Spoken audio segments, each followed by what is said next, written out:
Hello again, it's Jungle Jim, and welcome to the Jungle. Today I'm going to be discussing the NBA playoffs, which finally start today after all the play-in nonsense.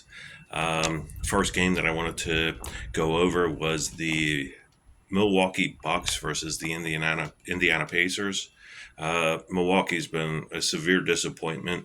It's been a really chaotic situation there. If you look at last year, they were 30-13 with Adrian Griffith as their uh, head coach, and somehow, some way, he gets fired in first place with a 30-13 record, and Doc Rivers finds himself in position. And I'm not going to pull any punches. Doc Rivers has been an embarrassment uh, running that team for the last year and a half. And now they're heading into the playoffs without Dame Lillard, and no continuity whatsoever. Um, the only possible way that I think they beat Indiana, who has had their number the last couple of years. Tyrese Halliburton's really gone off on them in the last year and a half or so, is if Kevin Porter, who's bounced around a couple teams, but actually is a very talented guy. If Kevin Porter goes off filling in for Dame Lillard, I think that's the only way Milwaukee wins this series. I think Indiana's a little bit too much. They're much more consistent than Milwaukee is. And if the Bucks lose, frankly, it's time for a complete teardown. I mean, complete. Doc Rivers gone. The GM John Horst gone. Pulled the trigger on the Dame trade. It's he's gone. I think Giannis is gone. I think they're going to trade him because that team is an old team. They have no draft picks because they mortgaged their future for Dame. And I think Dame's gone. And I think the perfect scenario for Giannis would be, believe it or not, a massive mega trade to the Oklahoma City Thunder, who are loaded. They've got 15 first round picks over the next 6 years. They've got 17 second round picks over the next 6, 7 years.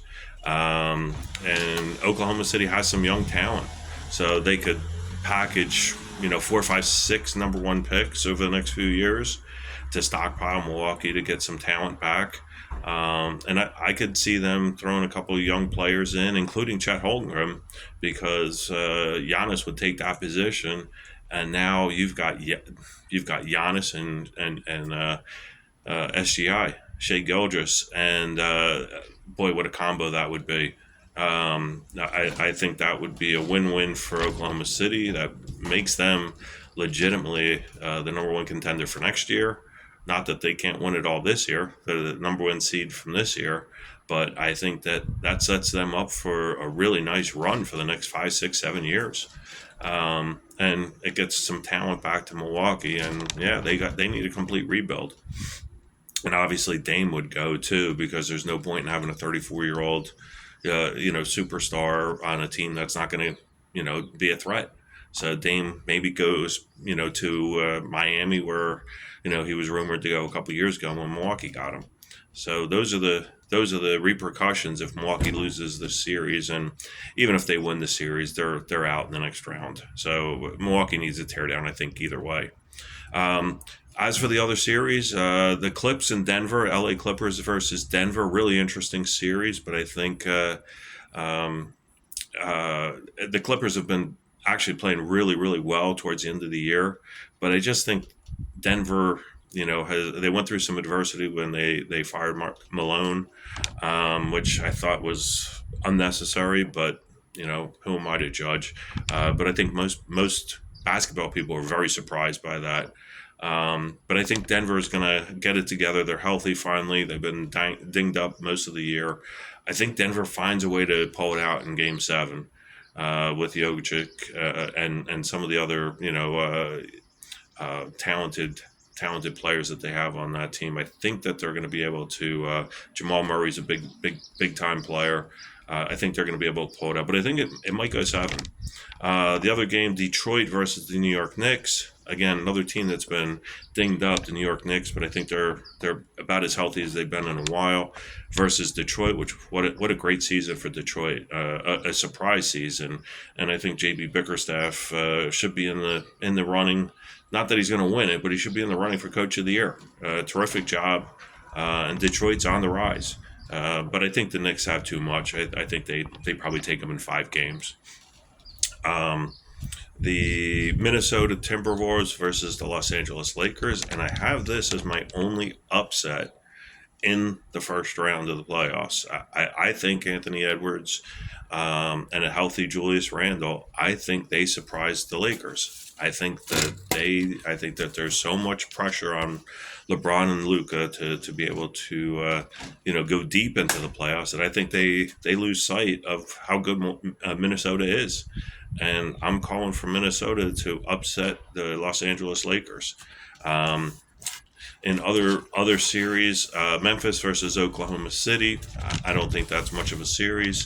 5 at the outset, maybe 6 games, but I think OKC is just too deep, too talented, and Shea Gilgeous-Alexander is just too good.